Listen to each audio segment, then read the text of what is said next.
அவங்க ஒவ்வொரு முறையும் பேசும்போது எந்த அமைச்சரும் பதில் சொல்ல முடியாது. ஏன் முதலமைச்சரே பதில் சொல்ல முடியாது? அந்த அளவுக்கு சரியான முறையில் உண்மையான பிரச்சனைகளை, மக்களுக்கு தேவையான பிரச்சனைகளை, மக்களுடைய அடிப்படை வசதிகளை செய்து தருமாறு கேட்பாங்க. திமுக செய்த சதிகளை, ஊழல்களை எடுத்து சொல்லுவாங்க. அது மட்டுமல்ல, இன்றைக்கு தொகுதி மக்கள்கிட்ட ஒரு அன்பாக பழகக்கூடியவர். ஒரு பிரச்சனைனா பாத்தீங்கன்னா இன்றைக்கு எதா இருந்தாலும் நேரடியாக எந்த நேரத்தில் அணுகக்கூடியவர், அந்த பிரச்சனை உடனே சார்ட் அவுட் பண்ணி அதை தீர்த்து வைக்கக்கூடியவர். ஒரு அற்புதமான வேட்பாளர் அவங்க தான். திமுக இருக்கக்கூடிய வேட்பாளர் எங்கேயோ இருந்து கொண்டு போட்டுருக்காங்க. யாருன்னு ஒண்ணு தெரிய மாட்டேங்குது. யாரும் பார்த்தாங்களானே தெரியல. அந்த மாதிரி ஒரு வேட்பாளர் இங்க. சரி, அதே போல இன்னொரு விஜய் கட்சியில ஒரு வேட்பாளர் போட்டிருக்காங்க. இப்படி அவங்க எல்லாம் பாத்தீங்கன்னா கணக்கிலேயே இல்லை. அவங்க எல்லாம் அவுட் ஆஃப் ரேஞ்சில் இருக்காங்க. எப்படின்னு கேட்டீங்கன்னா, ஒரு சொந்த கட்சியில கரூர் போகும் பொழுது சொந்த கட்சி தேர்தல் நெரிசல்ல 41 பேர் இறந்து போயிடுறாங்க. அதே போல நிறைய பேர் உயிருக்கு போராடி ஹாஸ்பிட்டல் இருக்கிறாங்க. உடனே கிளம்பி சென்னை போய் 2 மாசம் ஆன காணும்.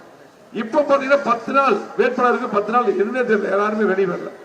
ஆகவே இந்த கட்சி கணக்கில் இல்ல, அந்த ஓட்டு செல்லாத ஓட்டு. ஆனால் கண்டிப்பா நீங்க அத்தனை ஓட்டு தாமரைக்கு போடணும்.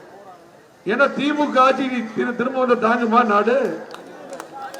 அப்போ அவங்க என்ன ஒரே நோக்கம், மற்ற கட்சிகள், சில கட்சிகள், விஜய் போன்ற கட்சிகள், நமக்கு அண்ணா திமுக வர்ற ஓட்டு, அதே போல நம்முடைய தாமரைக்கு வர்ற ஓட்டை பிரிக்கணுங்கிற நோக்கம் தான் அவருடைய கொள்கை இல்லை.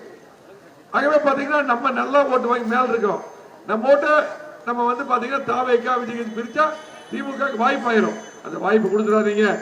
எல்லா ஓட்டும், எல்லா குடும்ப ஓட்டும் தாமரை சின்னதுக்கு. அருமை சகோதரர் வானதி சீனிவாசன் பத்தி சொல்றேன் உங்களுக்கு.